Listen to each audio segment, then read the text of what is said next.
Hi, after a long break from Arena, I'm back with previous recordings. I have to make up for it somehow, despite the lack of time in my private life, because the next Arena of Honor will be held with changed rules. That is, new buildings, mechanics, and a juicy dose of adrenaline. And also curses thrown at the monitor. But this is the future. Let's get back to the topic. Before the match in the arena, which I am presenting to you today, I was literally 20 points short of changing my rank to king, and everything would be fine if we didn't have two factions stubbornly striving for the podium. Additionally, one of our team forgot to change the bonuses resulting from Blacksmith. Interesting start to the match. Okay, let's leave this long speech and invite you to the screening.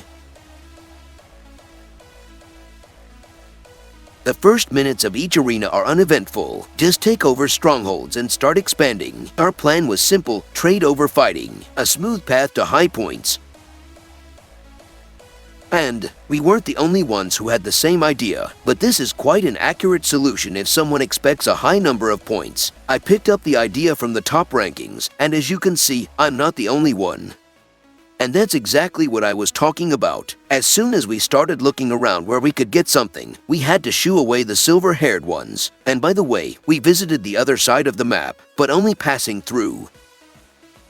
The Sept of 7 is a very valuable building, as I have mentioned many times. It significantly speeds up healing, but the resulting bonus does not stack if we manage to take over a Sept from another family. Additionally, I am very pleased with the attitude of my allies here, as the raid was filled almost immediately. Quick action can change the course of events, even in such trivial matters as PvE combat.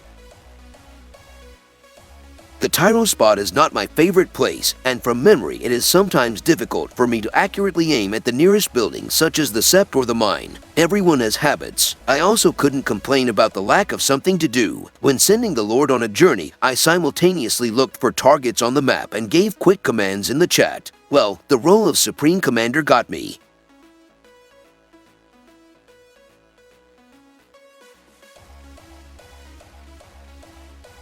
Two valuable buildings, and we're trying to take both of them. Well, a bit of a spoiler, it didn't turn out too bad, although I was hoping for a better result. There was such confusion in the icon bar that I didn't know whether I should do this raid or not, or maybe I should better throw uninvited guests out of buildings, or bang my head against the wall.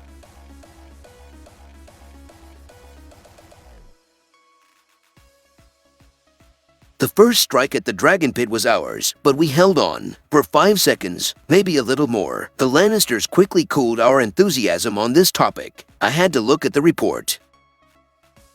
Synergy aside, the spears met the infantry. The result was known immediately, but looking at synergy, on one side we have the synergy of spear weaknesses, on the other, a rather random selection of commanders. Maybe I'm wrong, but no, okay, I'm not wrong. The infantry won this fight, and that's just based on statistics. But let's look at the weakness synergy. If you replace the unawakened Hector with another commander, for example Uma, which I use in this configuration, the result would probably be different. The disarm effect, applied by Uma, Margery, or Deaneries, is a powerful weapon for spearmen against infantry. A disarmed opponent misses his attacks for several seconds of the battle, and in this case, significantly reduces the number of losses on the counterattack side. Additionally, thanks to her weapon, Annie can trigger the effect of her awakening twice, which can greatly weaken the enemy during a raid. The troop routing effect is similarly useful, but wasn't involved here.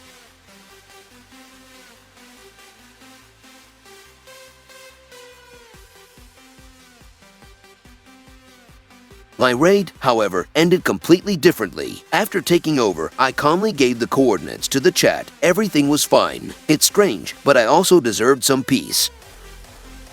Unfortunately, sometimes you have to make a difficult decision. This decision was my support as a lord to our clan castle. Why did I make this decision? In a minute like this, because the enemy was becoming more and more dominant, and disarmed our defense. Bonuses from the altar significantly strengthened his cavalry, so the introduction of a spearman as a lord was a strategic decision.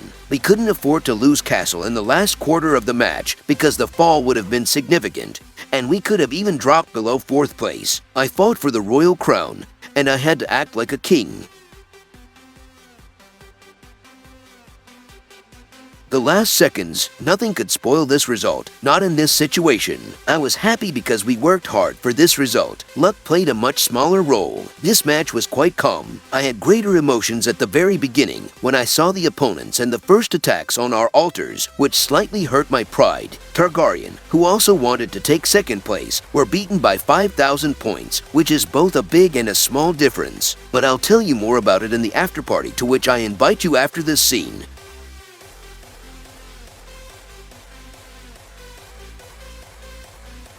Phew, the most important factor in our victory was the absence of several players. For example, the Targaryens were missing one person, but at Greyjoy's, well, half the squad. Yes, you heard right, the 5 Greyjoys stood against us, and not only did they take over the City of Glory, but they also made our lives very difficult. The biggest applause goes to them. I had higher expectations for this match before it started. I already felt in my bones that I had a high chance of winning the crown. However, I did not expect this turn of events. 5,000. On the one hand, it's a lot, considering that we didn't exceed 70,000 ourselves. On the other hand, when the Targaryens started to bite the defenses of our castle more and more, I felt that we had a problem. Game of Thrones is a strategy game. You have to make decisions in advance to get the expected result at the end. The choice of how to expand the strongholds at the end showed that trading was a very good choice. We cannot count on being able to overcome the defense of the neighboring family. This is not the stage yet, but step by step we are moving upwards. Step by step. See you next time. I promise, it will be very hot.